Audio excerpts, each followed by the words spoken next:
కర్ణాటక కాంగ్రెస్లో క్యాబినెట్ పునర్వ్యవస్థీకరణకు ముందు అసంతృప్తి జ్వాలలు రేగుతున్నాయి. ముఖ్యమంత్రి డీకే శివకుమార్ నేతృత్వంలో క్యాబినెట్ 20 మందికి అవకాశం కల్పించే కసరత్తు జరుగుతుండగా మంత్రి పదవి ఆశించిన పలువురు నేతలు తీవ్ర అసంతృప్తి వ్యక్తం చేస్తున్నారు. క్యాబినెట్లో చోటు దక్కకపోవడంతో కొందరు ఎమ్మెల్యేలు తమ పదవులకు రాజీనామా బాట చేసిన పరిస్థితి. ఇప్పటికే యశ్వంతరాయ్ పాటిల్ ఎమ్మెల్యే పదవికి రాజీనామా చేయగా బెళూరు గోపాలకృష్ణ కూడా రేపు రాజీనామా చేయనున్నట్లు ప్రకటించారు. ఇక కార్పొరేషన్ చైర్మన్ పదవుల్లో ఉన్నటువంటి ముగ్గురు ఎమ్మెల్యేలు కూడా తమ పదవులకు రాజీనామా చేసినట్లు సమాచారం. కేబినెట్ విస్తరణకు ముందు చోటు చేసుకుంటున్న ఈ పరిణామాలు కర్ణాటక కాంగ్రెస్లో అంతర్గత విభేదాలను మరోసారి బయటపెడుతున్నాయి. మరి అసంతృప్త నేతలను అధిష్టానం బుజ్జగిస్తుందా, లేక ఈ రాజీనామాల ప్రభావం ప్రభుత్వంపై పడుతుందా అనేది ఇప్పుడు రాజకీయ వర్గాల్లో ఆసక్తికరంగా మారింది. ರಾಜಭವನ್ ಹೋಗ್ತಾ ಇದ್ದೀನಿ, ಲಿಸ್ಟ್ ನ ಕಳ್ಸಿಕೊಟ್ಟಿದ್ದೀನಿ. ಅರ್ಥ ಆಯ್ತಾ?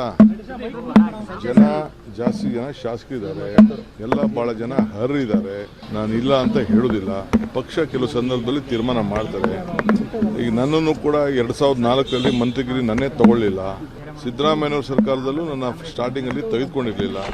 ನಾವು ತಾಳ್ಮೆಯಿಂದ ಇದ್ದದಕ್ಕೆ ಈ ಸ್ಥಾನದಲ್ಲಿ ನಾನು ಕೂತಿದ್ದೀನಿ. ಎಲ್ಲರಿಗೂ ರಿಕ್ವೆಸ್ಟ್ ಮಾಡ್ತೀನಿ, ತಾಳ್ಮೆಯಿಂದ ಇರಬೇಕು. ಎಲ್ಲರಿಗೂ ಒಂದಲ್ಲ ಒಂದು ಅವಕಾಶಗಳು ನಾವು ಕ್ರಿಯೇಟ್ ಮಾಡ್ತೀವಿ. ದಯವಿಟ್ಟು ತಾಳ್ಮೆಯಿಂದ ಎಲ್ಲರೂ ಇರಬೇಕು. ರಾಜಭವನ್ ಹೋಗ್ತಾ ಇದ್ದೀನಿ, ಲಿಸ್ಟ್ ನ ಕಳ್ಸಿಕೊಟ್ಟಿದ್ದೀನಿ.